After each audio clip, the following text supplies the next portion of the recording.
ભુજ ખાવડાને જોડતો તો છે નેશનલ હાઈવે, પણ વરસાદ બાદ નેશનલ હાઈવે બની ગયો છે ખાડા માર્ગ।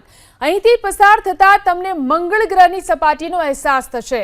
ભુજથી ખાવડા જતા માર્ગ પર વચ્ચે ભંડરિયાળા નજીક ટોલ ઉઘરાવવામાં આવે છે, પરંતુ રોડ રસ્તાની હાલત એટલી બિસ્માર છે કે હવે તો વાહન ચાલકો રોડ નહીં તો ટોલ નહીંનું અભિયાન શરૂ કરવાની તૈયારી કરી રહ્યા છે।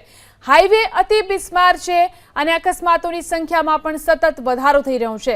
નવરાત્રી બાદથી જ કચ્છમાં રણોત્સવ પણ શરૂ થશે, ત્યારે પણ પ્રવાસીઓને આ જ રસ્તાનો ઉપયોગ કરવો પડે છે।